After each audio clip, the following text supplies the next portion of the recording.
207.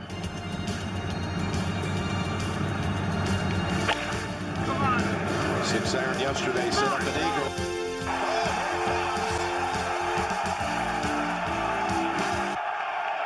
The shot of a lifetime. Welcome back, everybody, to the Dialed In podcast. I'm here, Wardy, with my co-host MK. MK, how you doing? Good, good. Nice hat, by the way. Yes. Important day today for the club. Yes, we'll get to that a little bit later. But yeah, first of all, let's go through some personal golf. Yeah, we had the pleasure of enjoying another round. Yes, it was good. Personal golf is on an upward trajectory. It is a process. That is the best way of describing it. Scoring is getting there, but it's more about embedding the techniques and what I'm picking up out of the coaching at the moment. Shot selection, swing mechanics, and just kind of having that consistency through the round. Driving couldn't be better. We're back in the game. So that was that's a big plus. Thanks to the GTS. Oh, flying. Worlds apart. But even just that, just consistently getting off the tee, being in play, it's just made a massive difference to the rounds. So we're getting there. And chalk and cheese from when I played with you, right? I got to see firsthand the difference. Yeah, exactly. We're seeing now it's a proper golfer's ball flight. Yes, yeah. Which I knew was in there deep down, and I would tell people with all my being, and they'd be like, "Yeah, sure, whatever." But no, it's there. And look, a good time to be able to do this over winter. So hopefully we can hit the ground running come the summer again. Yeah, you'll be ready to go. Yeah, for sure. How about yourself? Yeah, I think trying to bed in the work when from the lesson I had a few weeks ago. The first 3 holes, as I'm sure you saw, I had 3 chip shots, and without practice, I haven't been practicing, right? So without doing that, it's hard to just execute it on command on the golf course. Yep. So just trying to be realistic about the expectations. But there are a couple of good ones, a couple of average ones. So yeah, but I was very excited to go and get a fitting earlier in the week, which we'll talk about in a second. So that still got me excited about golf, right? I've got a lesson I'm trying to bet in. I got some new gear in the bag coming. So yeah, golf's still going well. Yeah, nice. Yeah, it's about, I suppose, trusting the process. Exactly. And as the great man tells us, it's not going to happen overnight. He would have us believe that he is God, but as I've told him, if he can take another 6 shots off my handicap, then I might start half acknowledging that. Yeah. He who will not be named until you get 6 shots better. How's that? And comes on the podcast. And comes on the podcast as a guest. Yeah, yes. Yeah. No, very good. Well, we did play, we shared around on the South Course, yes, which as of today has been confirmed as the venue for the 2027 Capital.com Australian Open. Yes, so, the South Course at PK. With South Course at PK, but yes, we're playing a composite routing for the Open. Aussie Open. Yeah, which is awesome news. But how exciting. Yeah. This course it's going to be awesome. Yeah. It's going to test them. It's going to have, I think it also gives PK the recognition it deserves. Yeah. Everyone talks about Kingston Heath, talks about Royal, but, PK has all of that too, and it's got, undulating fairways and greens. It's got elevated tee boxes. I think it's going to be an awesome challenge to see the pros go around there. Yeah, and the composite layout, which not many have played. I had the pleasure a couple of months ago doing it with a few mates when the golf course scheduled it, and it was a really good mix of holes. It'll be interesting to see how it goes logistically with where they put people and crowds and parking and all that sort of stuff. You did say that yesterday as you were guiding us around. Yeah. I mean, where you were telling us that some of the tee boxes are going to go, it's inconceivable to imagine a tee box going in that part of the course. Yeah.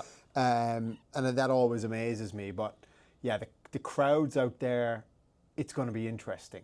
Well, I'm not sure if that's the bumper year or the start of their partnership with the PGA Tour and DP World Tour, that extension that they've just announced in more recent times with the PGA of Australia. Yep. But if that is the first year of the deal, you'd hope that we see a few more guys out there too, right? Well, I think that's going to happen even this year. You would imagine with Rory coming back, it's picked up a bit of interest. Do we see the likes of a Koepka out there, because he's going to need points. He's also trying to make back some of that money yet to pay back to the PGA Tour. But I also think it's, as a tour and as an event, it's giving Australia probably a place in the map. Where we see some of them, the more known names come down. I mean, I would love if Lowry came down just because Rory's his mate, but Yeah, you would think that surely it's got to bring some more of them down. And not a bad place for a holiday in December in Australia, right? Like the weather's pretty good. Yeah, it's pretty good. I mean, Yeah. it's Melbourne, so you never know. Yeah, well, Melbourne's like it's just getting to summer by then. But you know that used to be the case in sort of earlier 2000s. You know, you had the Johnny Walker Classic. Australia had a bigger rotation of events, and it was more European tour focused back then.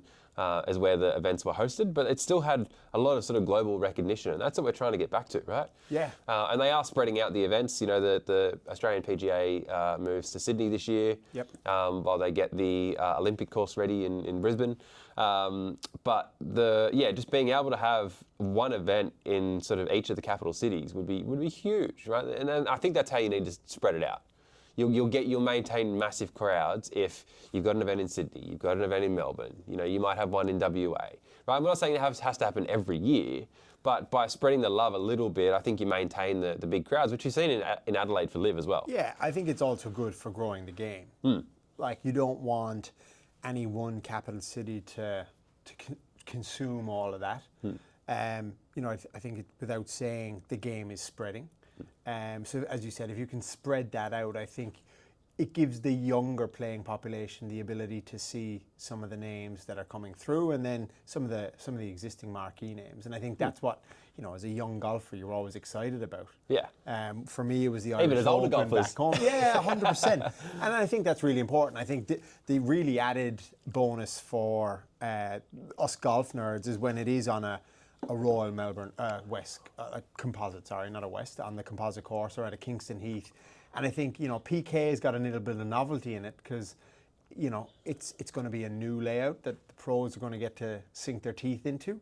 So for the club golfers, then you look at it and go, okay, this is awesome. Like, and then it's putting that course on the map, which is a bit of a swan song as well, coming out of Victoria before it moves to Adelaide. Yeah, I think if you're going to choose any location in Australia to have a bit more golf, you're probably going to be obviously biased towards the Sandbelt, right? Yeah. And selfishly, we love it. But yeah, if we're gonna see that sort of come back year on year, but spread among the courses on the Sandbelt like they have the last couple of years, I think that's amazing, right? Showcase all the ones that we want, and it's great to see, like you said, PK getting the recognition that we think it deserves. Yep. And someone will set the new course record on the composite course. So Maybe yeah. not. Well, there has to be a course record, so someone's got to shoot it. Yeah, true. But no, very excited to see it in 2027. Hopefully you'll be an active member by then. Fingers crossed. I've been doing my penance. Yeah. But My until wife then, likes to rub it in. until then, we'll get out as much as we can, Yeah. and get the course ready. And You mean as much as my bank account can allow? Well, for now, yeah. But no, it was great yesterday. We squeezed in 18 holes in winter with some fading sunlight. Yep. And then sat by the fireplace in the clubhouse. Like, it doesn't get much better. What more can you ask for? Doesn't get much better. So. But the next days. thing we want to talk about is, as I alluded to earlier, I went earlier this week to see the guys at Titleist for a GTS fitting. Yep. So you've already got yours. You could buy into the hype eventually. You didn't have to listen to me go on about it anymore. Well, I didn't want to buy into the hype because I wanted to have that sort of truly agnostic experience. Yeah. Right. I didn't. The heads have been in the drawers here for a few weeks now, and I didn't want to play around with them myself and then have a biased opinion going into the fitting. So it was great to just go in and be like, right, this is what I'm, truly what someone else would come to me with. Yep. Right, this is my tendencies, my golf game. This is what I'm trying to achieve out of today, and just see where it takes us. So, shout out to Alex at Titleist. He was amazing. So we went from a GT2 10 degree, Yep. Which was the best driver I've ever had.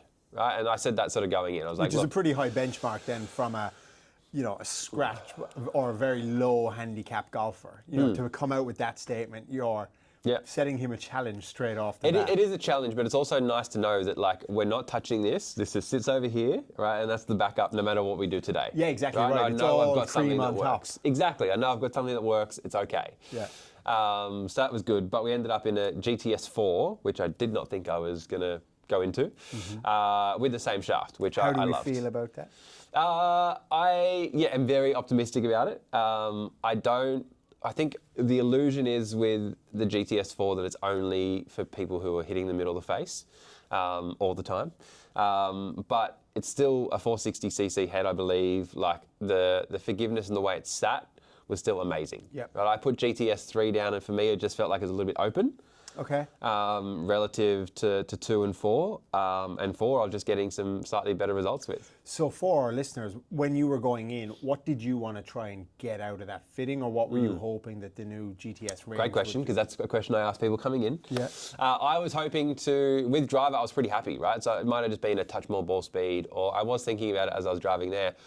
Some more consistency in some of the spin rates and the numbers that I was seeing from the different strikes, because I don't hit the middle all the time, right? So if I hit it a little bit high, a little bit low on the face, a little bit toe, a little bit heel, right? You just want a better consistency, which is a hard thing to ask for, in some of the data, right? Yeah. I found like, some of the time if I hit it slightly low on the face, it really spun up.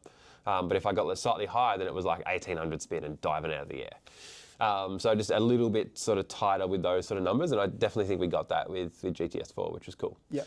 But then the exciting one for me was the 3-wood. Yes. That was the one that I went in, and that wasn't like the driver. That was like, okay, this thing goes left on me all the time. How do we stop this? Yeah, how do we stop this? And like it was great because sometimes when you go into these things, it's like when you go to the dentist and your teeth don't hurt all of a sudden, right? It was like normally it doesn't happen when you come into a fitting bay. Yeah. Happens all the time. People come and see me, they're like, oh, I can't hit this thing, and they flush the next 3. It wasn't like that, thankfully. I was like, it goes left, and the first one was just straight left. And I was like, exactly like that. And he went, we can fix We that. can work on that. Yeah, and I was like, great, here we go. So I got into GTS 3 with the fairway. Yep. And in years gone past, or generations gone past, the fairways have looked quite similar in the shape. There hasn't been a huge amount of differentiation between them, but with these, it definitely was. I put GTS 2 down and immediately thought, it looked a little bit long from the face to the back of the head. Okay, interesting. And because they've got the silver faces now, that definitely had a part to do with it, but also just the overall shaping of the head. Yep. And I put the 3 down. I'm like, no, that looks great. It wasn't too flat or wasn't too open like the driver. So yeah, I was stoked with that. We tried with it a Tensei shaft. So I've gone with my original driver shaft in the new one. Yes, yeah. So which is a Diaminer WB 73X.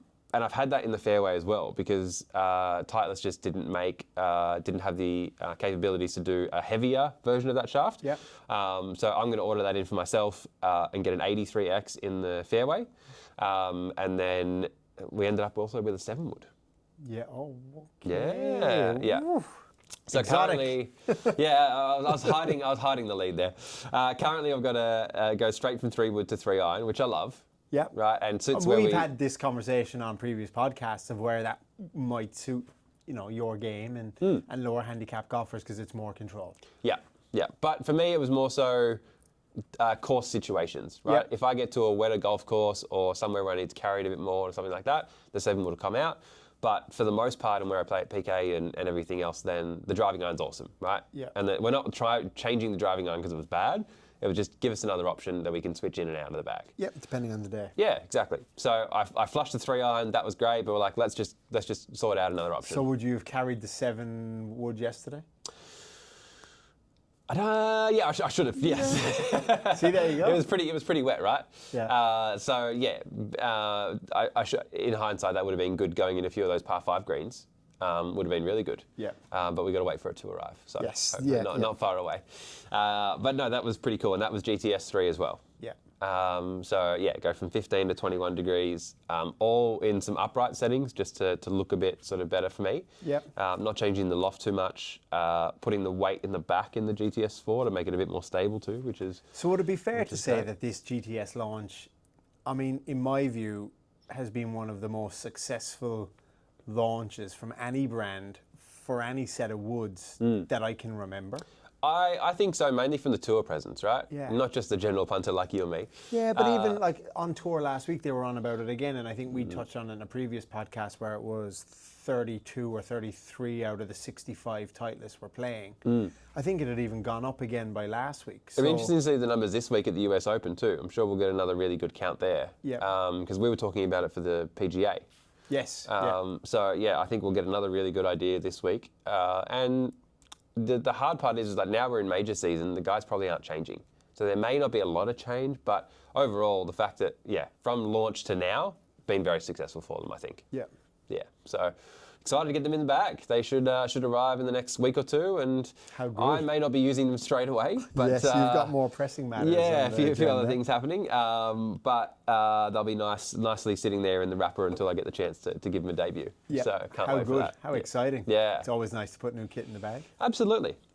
Speaking of new kit as well, we did a shaft review Yes. last week. Yep. To try and talk about off the back of Nelly winning the US Women's Open. So she dominated despite that putt on 18, which almost didn't go in, but it did. Secretly, I wanted it to miss. I was hoping that it would go to playoff, Charlie Hull would win, but Yeah. not quite. It found its ugly way into the middle of that cup. Still went in. Yeah. Still went in. So, but Nelly's been gaming a Graphite Design 2AD FI shaft. Yes, in same brand her- as what I have in my hybrid and my driver. You do. You game the VF. Yeah. Yes. Yeah. So we tried the FI last week. Tell us, YouTube video to come, but tell us about what you thought about the shaft.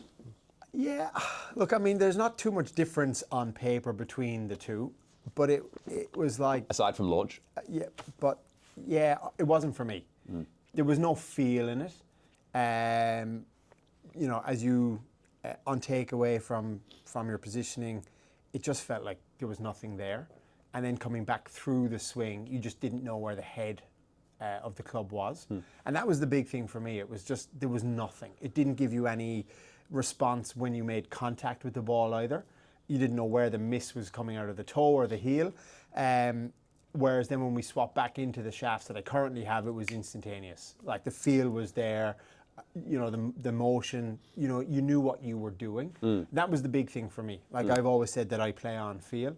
Whereas with that shaft, it wasn't that it was way lighter than what mine are, but yeah, there was just no response. Which is interesting because for the most part, the two shafts aren't that far apart in the EI curves and the profiles. Yeah, exactly. And you would normally say that a lower torque shaft would give you less feedback, but you get quite a bit of feedback out of your VF, and you like the feel of, we did make this head weight in your GTS a little bit heavier as well to give you that, but that was mainly because we're going back to 45 inches from some standards which are a little bit longer.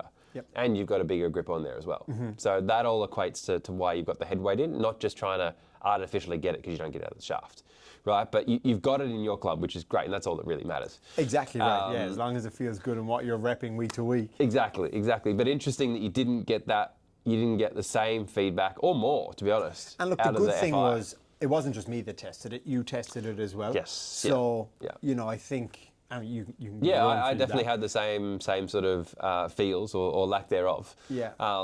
But it's been really popular in the Bay this year. Which is what you said, yeah. There's Yeah. lots of people getting fitted into it. So Yeah. it just shows the power of actually getting a proper fitting and working through different options. I think that, for me, really proves the thesis behind that. Yeah.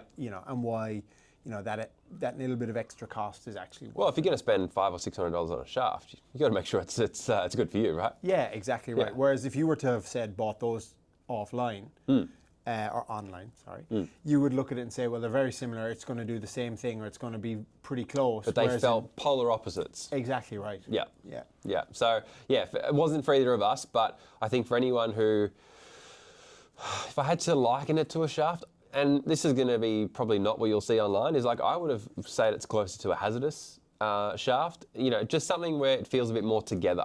Right? I think those people who sort of just like, almost like a stiff rod, right? They just want to just they don't want to feel anything at all. They just want to know, okay, take it back, put it back, there it is. I think that shaft could be really good for them. So yeah, that's sort of what I liken it to at the moment. Yeah. But that's the thing, feel is so subjective. 100%. Everyone's going to have a different opinion of it. And again, that's why you get fitted and make sure it actually works for you. Amen. But it's working for Nelly.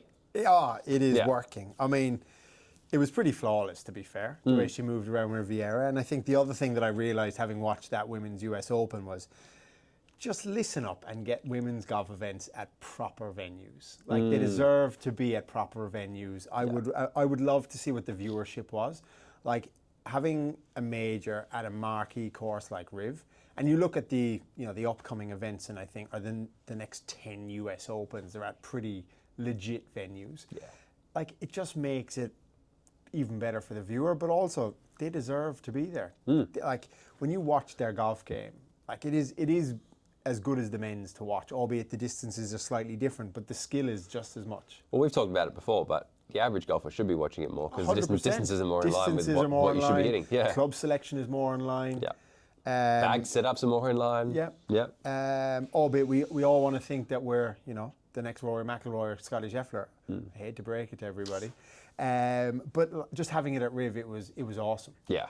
Yeah. And that's the thing, you don't have to stretch it out to 8,000 yards, right? You can still play a really good golf course from the appropriate length that it should be for the women's game.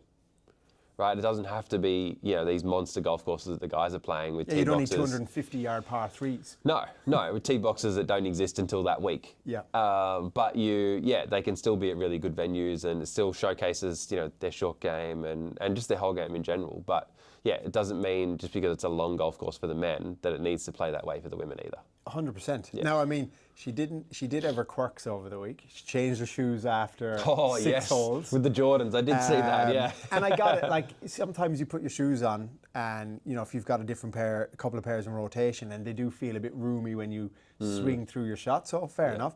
But changing your putting grip, like, that's ballsy. It's up there, yeah. And it worked. Yeah. And it was advice from her sister. Yeah. Jess, great golf in her own right. But yeah, look, when I'm getting special edition shoes every week to play a major, I'll let you know what it's like, Matt. Yeah, well, true, fair point. And you can wear them after 6 holes and sack them off. Yeah, so very interesting. Obviously, she got the job done in the end, so it didn't matter. But great performance, and I think as a result of that, it'll be curious to see how the rest of the major season goes for the women. She's 2 from 2 now. Yeah. I mean, you would think so. Out of 5. Out of 5. Yeah. You think the Evian probably doesn't play into her game, but who knows? Confidence and momentum goes a long way. Yeah. As we've seen with Rory this year as well. Yes. Well, the last couple of years. I mean, look, obviously winning the Masters, didn't quite get it done at the PGA, but was still in the top 5. Yeah. So leads consistency. beautifully into our next point, Matt. Yes. This week, US Open. I am very excited. Shinnecock Hills. Not even that it's the US Open, just to be at Shinnecock. Yes. One of the traditional institutions of US golf. Yeah. It's going to be epic. Yeah. Rough up to your knees. Hopefully a bit of wind blowing through. Hopefully an over par score winning. Very well. Yeah. It could very well be. Yeah. But it is going to be epic. Yeah. I think the last winner was 6 or 7 over for the tournament. Yeah. I just can't wait to see a proper test of golf, as they say.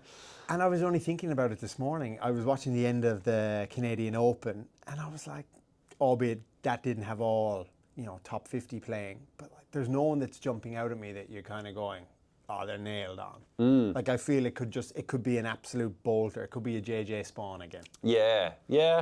But you'd like to think that on challenging setups like this, that the cream will rise a little bit more for that sort of thing, right? It's tough for everybody, but the guys who can grind it out and stick with it, where they're making birdies or pars, so hopefully they're still the same golfers. Yeah, you got to think of like, whose game does it suit? It doesn't suit pulling the driver out in every hole.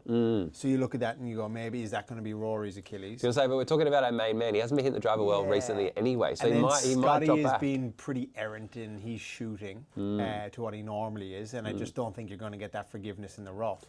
Like, and see if he's got the patience for it too. We saw the blow up with the caddy last week. Yeah, a whole lot of nothing, let's be honest. It was. I mean, the media is like, come on, give me a break. Yeah.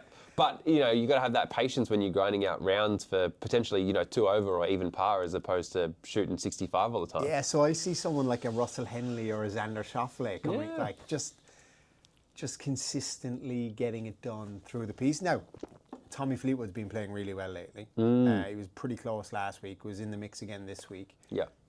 Would love to see it. It'd be so good. Yeah. It'd be awesome, and nobody would begrudge him the win. I don't think so. No. And, if JR could get it done, that would be even better.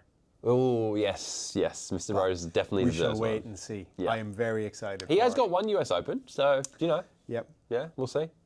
I guess that leads us to our last point, out of bounds or dialed in. Yeah. Favorite part of the week. Yeah, exactly. So I think the first one we'll go for is product launches, and majority of the time, right, does the marketing overhyped, right? I think we've seen in the past where you go, some other brands at the start of the year when everybody does them together, it's easy to get caught up in, goes 15 yards further, or whatever the claim may be for the year. Yeah. But I think we've seen in more recent times they're less focused on distance, more holistically for your golf game. Obviously, getting fitted is a great thing as well. So, are we saying dialed in or out of bounds for the marketing on product launches? For more recently GTS. I'm dialed in on GTS because obviously I was a benefactor of that. Look, I think even if we bring it back a couple of episodes where we talked about TaylorMade going to 2-year cycle, Yeah. I think on that cycle I'm dialed in on the marketing around it because it's given it enough time in market, enough people have played it, enough people have got their value out of it. So yes, dial in on that side of it if it's in that format. Yeah, cool. I think that's what I'm getting to, right? We're dialed in on not just every year going for 6 more yards. Yeah, right? That's the point. Yeah, we're dialed in on long product life cycles, really good quality stuff, and not overhyping the gear every time. Yeah. Yeah, perfect. Next one, I'd say, well, we can continue that. Dialed in or out of bounds for us, Graphite Design Tour AD FI. Flight intelligence, by the way. I'm out of bounds. Out of bounds, yeah. Out of bounds for me too. Yeah, yeah. Like I said, it works for somebody, but not us. No. It's an easy win given your hat and everything, but dialed in or out of bounds for the Aussie Open going to PK. Dialed in. It's coming home. Yeah, dialed in. Yeah, it's dialed in for sure. I cannot wait to play that course the week after that tournament. The Or the week greens before. will be like glass. Yes, cannot wait. Very excited to sit up on the balcony and watch the boys come in, hopefully. Yep. I reckon there's no better place in the world where that's along happening, with the other 3,000 members. Yeah, It's exactly. going to be an interesting lottery for those tickets. Exactly. Yeah, we'll have to try our hardest. Yeah, for sure. MK, thanks for joining me once again. Likewise, Wardy. Well, next week we'll obviously have the US Open to recap. Yes. Some exciting golf for the week, so enjoy it. Enjoy that. The World Cup. There's a lot of sport on. So There is a lot of sport. It's not a bad time. Absolutely. I'll see you next week. Cheers.